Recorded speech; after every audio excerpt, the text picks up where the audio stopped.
continuando aqui sobre relacionamento, para conhecimento, para que a voz de Deus venha a essa pessoa e essa pessoa tenha discernimento do Espírito Santo para compreender, para entender que esse moço pode ser o meu futuro marido.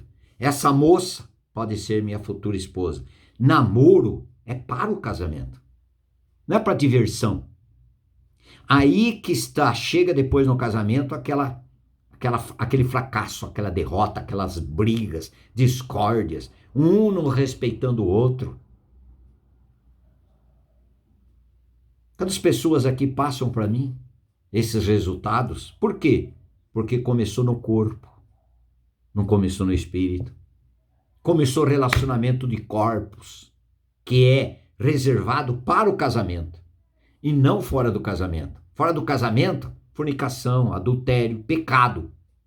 Isto é próprio da velha criatura.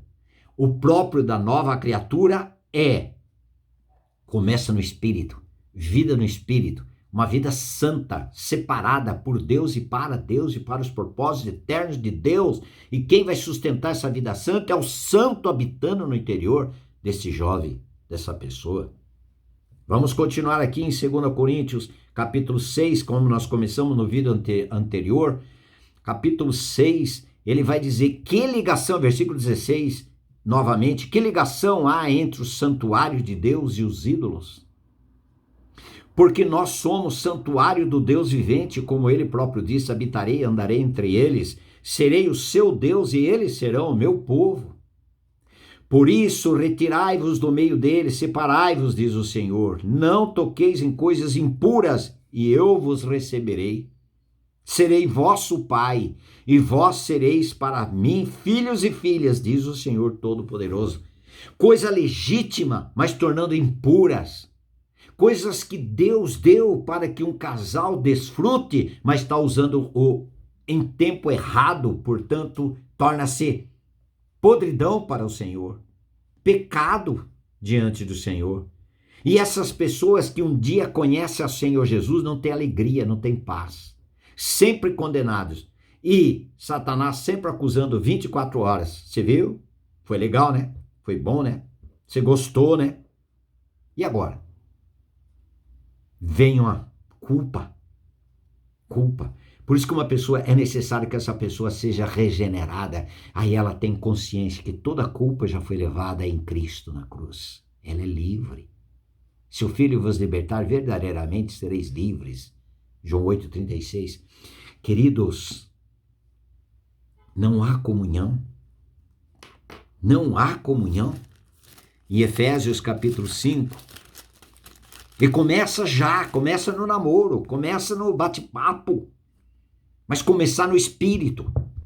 Se você tem intenção de um dia ter aquela pessoa como seu marido, ter aquela menina como sua esposa, quando começar a conversar, deve já estar sendo manifestado o seu propósito, menina.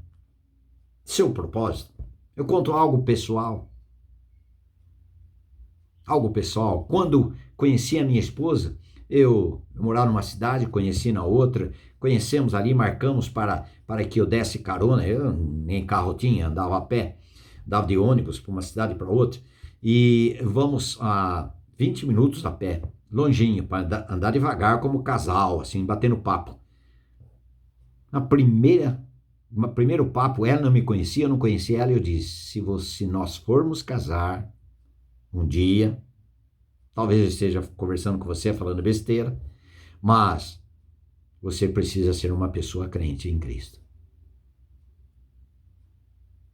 Não sei como ela compreendeu, só que namoramos 6 anos e nós estamos 45 anos de casamento. Não fomos morar junto, não. Não trouxe do casamento para o namoro, não. É uma luta, uma batalha no namoro, não trazer algo do casamento para o namoro. É uma batalha? É. E uma batalha, para ser vencida, deve. A motivação, ser Cristo. Vamos agradar a Cristo? ou vamos entristecer a Cristo? Vamos viver depois para a glória de Deus ou vamos viver para nós mesmos?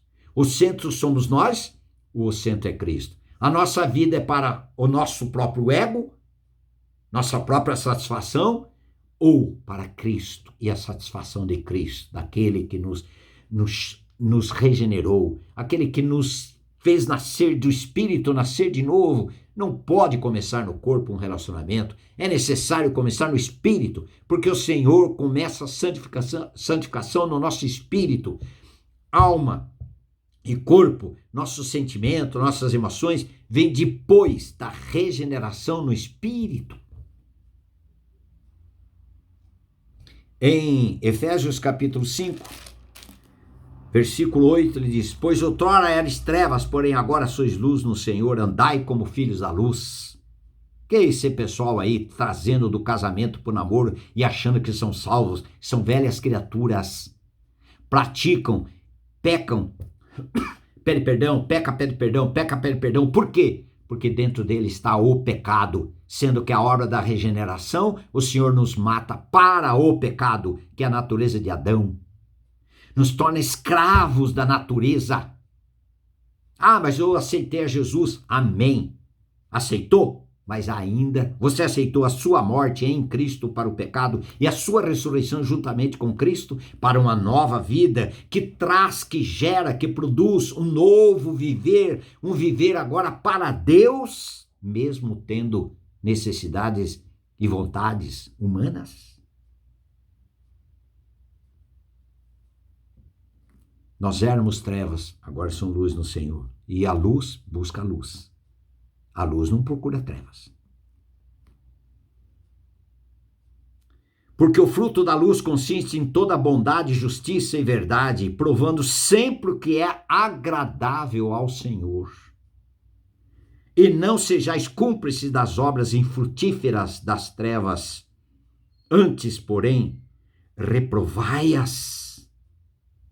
Porque o que eles fazem oculto só referir é vergonha. Que situação terrível é essa?